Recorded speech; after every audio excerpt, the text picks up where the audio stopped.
እንኳን 1446 ዓመተ ሂጅራ ለኢድ አልአድሃ በዓል በሰላም አደረሳችሁ ላለኔም እንግዲህ ዛሬ ሁለት ኢድ ነው ጁምዓ ነው ነብዩ ሰለላሁ ዐለይሂ ወሰለም በሐዲስ እንደተናገሩት ይሄን ሰላት የሰገደ ከፈለገ ጁምዓኛ ጋር ይምጣ አለዛ ዙህር አድርጎ ይሰግዳል ማለት ነው ሰላቱን እኛ ግን እንሰግዳለን ብለዋል ምንድነው የሚያመላክተው ኢማም የሆነ ሰው በየትኛውም ቦታ ላይ ኹጥባውን ማድረግ አለበት ጁምዓ ለምን ኢድ ሰላት ያልሰገዱ ይኖራሉ እነሱም ማሰገድ አለበት ግን ኢድ ሰላት ተሰገደ ከፈለገ ዙህር መስገድ ይችላል ማለት ነው ዛሬ ጁምዓ ለመምጣት ይችላል ማለት ነው ይሄ ማለት ሁለት ኢድ ነው እንግዲህ ኢድ ሲከበር ጊዜ ሁሌም የደስታ መገለጫ ነው ይሄን የደስታ መገለጫ ደግሞ ልናከብረው የሚገባው ችግረኞችን በመርዳት የራሱ የሆነ ስርዓት አለው አሁን ኢድ ሰላቱ እንግዲህ በአማረ ሁኔታ ተፈጽሟል ተሰግዷል ከኢድ ሰላት በኋላ እንግዲህ የሚደረግ ሌላ የአምልኮ ስርዓቶች አሉ ይሄንን ስርዓት በአግባቡ ሙስሊሙ ማህበረሰብ ሊወጣ ይገባል ባሉ ወላሂ በጣም ነው ደስ የሚለው ከዛሬ 2 አመት ነው እዚህ ማክበር የጀመርኩት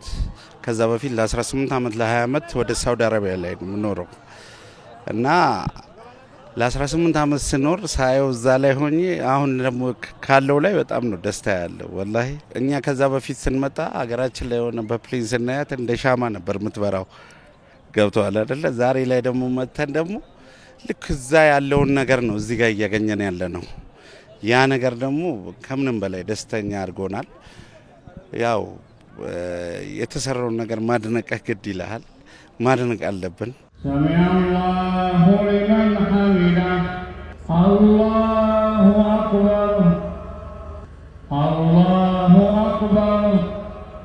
አላሁ አክበር ኢድ አልአድሃ ሲመጣ አባታችን ኢብራሂም አለይሂ ሰላም ሱና ምናስተዋውስ ነው እሳቸው ልጃቸውን ለማረድ ነው እንግዲህ መስዋዕት ለመክፈል ተዘጋጁ አላህ ግን ወፈዳይናሁ ቢذبح عظيم ብሎ በትልቅ ሙክት ቤዛ አደረግንለት ብለው በሙክት በግ ከሰማይ ጅብሪል ይዞ መጥቶ የታረደ ነው ያ እንግዲህ ዛሬ ይሄን እርድ በመናደርግበት ሰዓት አንደኛ አባታችንን የኢብራሂም አለይሂ ሰላም ሱና ሐይ ያደረግን ነው ሁለተኛ ደግሞ ኢዱ የደስታ ነው የሚበላበት የሚጠጣበት ነውና ኡዱሂያ የሚባለው የራሱ ህግ አለው ህጉ ምንድነው ለሶስት ነው የሚከፈለው የሚታረደው ከብቱ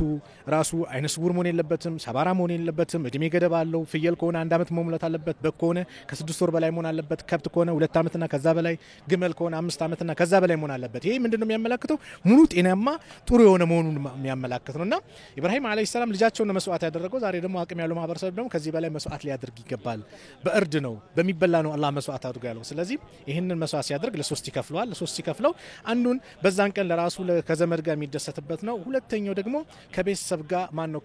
ለቤተሰቦቹ የሚያስቀምጠው ነው ሶስተኛ ደግሞ ለተቸገሩ ምስኪኖች የሚሰጥበት ነው ለተቸገሩ ሙስሊሞችን ሲሰጥ እሱ ጥብሱን ክትፎውን በለው ወጡን በለው ስጋውን ሲበላ እዛ ቤት ሽሮ እንዳይበላ ነው እና ማህበረሰቡን አንድነቱን ወንድማማችነቱን የሚያጠናክርበትና የመረዳዳት ነው ኢዱ ሲባልምና በዚህ መልኩ ነው ያላረደ ደግሞ ነብዩ ሰለላሁ ዐለይሂ ወሰለም ሁለት ሙክት በግ አረዱ አንዱን ለቤተሰባቸው አንዱን ደግሞ ኢላው መልቂያ ማድረስ ማረድ ለማይችሉ ታርጀለታለሁ ብለዋል ነብዩ ሰለላሁ ዐለይሂ ወሰለም ስለዚህ ከዚህ አንፃር ይሄ ኢዱ የደስታ ፍቅር ነውና ይሄንን ደግሞ ደስታ ፍቅር የሚሆን የሚችለው ደግሞ ጎረቤት ተርቦ እኔ ጠግቤ ከሆነ ደስታ ሙሉ አይሆንም ጎረቤቶቼ ላስደስት የቲሞችን ልመልከት ወላጅ አልባዎችን ደካሞችን ልመልከት ተሰብ ጋር ሄደ ማሳለፍ ትችላለህ ግን ካንተ በታች ደግሞ የሆኑ የቲሞች አሉ እናት አባት የሌላቸው አባት የራባቸው እናት የጠማቸው ብዙ አሉ እነሱ ጋር ሄደ ደግሞ ስታባሸር ስታበላ ስታጠጣ ልክ አንተ እንደዛ ሆነ ስትቀርብ ሱብሃንአላህ ትልቁ ነገር ይሄ ነው ደስታ ይሄ ነው ትልቁ ደስታ ወላሂ ከዚህ በላይ አይደለም እምነግርህ ነገር ግን ይሄ መተዛዘንም ይሄ ማብላትም ማጠጣቱም አንድ ሆነን ግላገራችን ላይ ትልቁ ነገር ብንሰራ ወላሂ አይደለም እኛ ሌላውን መቀየር እንችላለን እና ደስ ብሎኛል በዓሉ ቢስሚላህ አልহামዱሊላህ አረፋ ኢድ አልአድሃ ማለት እንግዲህ የምግብና የሚበላበት የሚጠጣበት የሚለበስበትና አላህን ከአመት እስከ አመት ስላቆየን ምስጋና የምናቀርብበት ስለሆነ ይሄ ደግሞ በመመሪያ የታገሰ የተጠና ስለመሆን ስላለበት ከጎረቤት ጋር መብላት ለዝምድና መቀጠል ለሲራተ ረሂም ይላል ጎረቤቱ ተርቦ እሱ ጠግቦ ካደረ ፈለይሰ ሚና ይላል ቁርአንና ሐዲስ ላይ ከኛ አይደለም ስለሚል ስለዚህ በዓሉን ስናከብር መብላት ለማይችሉ ሰዎች ከምንበላው ላይ ማካፈል አለብን ትርፍ ልብስ ካለን ልብስ በመስጠት አረጋውያን የቲሞች የታመሙ ሰዎች አልጋ ቁራኛ የሆኑ ብዙ አይነት ችግርተኞች አሉ 90% በችግር የተዋጣ ስለሆነ አገራችን ገና ስለሆነች በእድገት ላይ ስለሆነች ስለዚህ ተባብረን እጅ ለእጅ ካልተያያዝን የ3 የ4 የ10% ሰዎች እድገት ምንም ሊያመጣ ስለማይችል ማድረግ ያለብን ምንድነው ካለን ነገር ያካፈልን ስጋ ከቀቀል ካሉ ረሱል አለይሂ ሰላም ፈአክሲር ማአሃ ይላል ውሃ አብዛበት ይላል ስለዚህ ከዛም በኋላ ጎረቤቶች ጋር አዳርሰው ይላል እሱ ጠግቦ አድሮ ጎረቤቱ ከተራቡ ከኛ ጋር አይደሉም ስለሚል ጎረቤትን በመዳሰስ ከሚበሉት ነገር ባለችን አቅም ስጋ ብቻ አይደለም የሚሰጠውና ዳቦ በኬሌቶም ቢሆን ለጎረቤት ማዳረስ አለብን የታመመ መጠየቅ አለብን ማረሚያ ቤቶችን ሄደን ማየት አለብን ከድሃ ጋራ ከችግርተኞች ጋራ ዝቅ ብለን ነው መሄድ ያለብን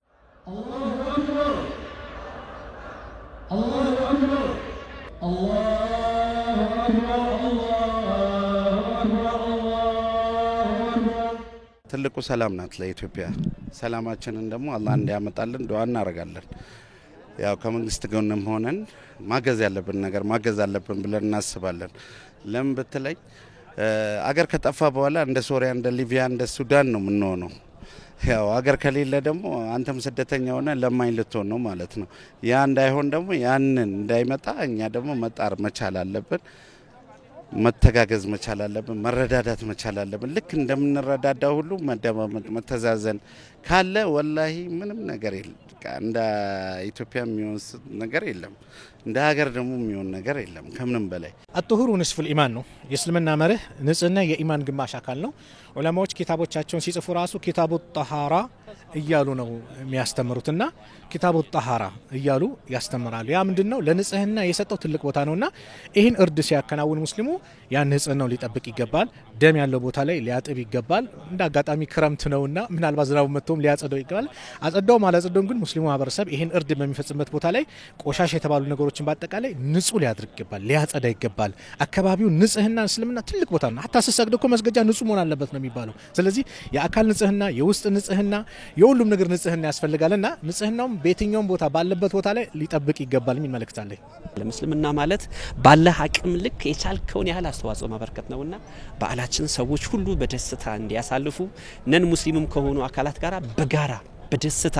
በአማን ማሳለፍ አለበት ጸጥታን በተመለከተ ባቀረብክልኝ ጥያቄ መሰረት እስልምና ሰላም ነው ሲጀምር እስላም ማለት ሰላም ነው ወእስቲስላሙ ሊላሂ ቢተውሂድ ወልንቂያዱ ለሁ ቢጣዓ ወልኹሉሱ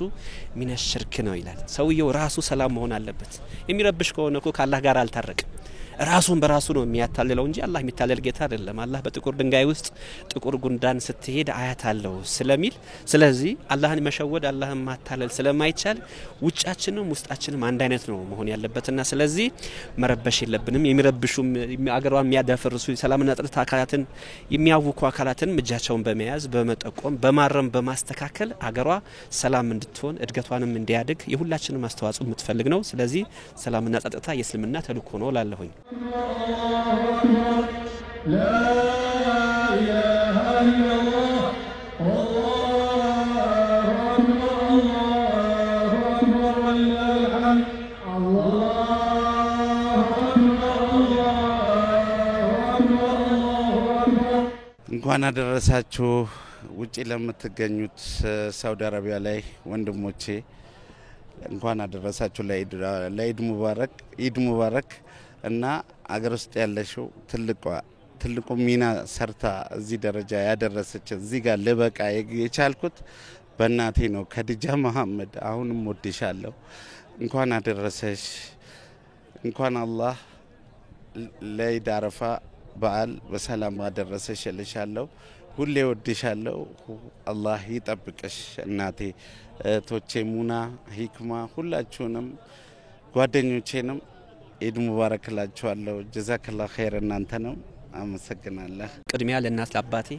ለአጎቶቼ ለአክስቶቼ ለመላው ለዓለም ሙስሊም በሙሉ እንኳን ለኢድ አልአድሃ በዓል 1446ኛው በዓል አላህ እንኳን በሰላም አደረሳችሁ መልካም ኢድ የደስታ በዓል ይሁንላችሁ እላለሁ እንኳን አደረሰን እንኳን አውራድ ለቤተሰቦች ለጓደኞቼ ምን ተሰው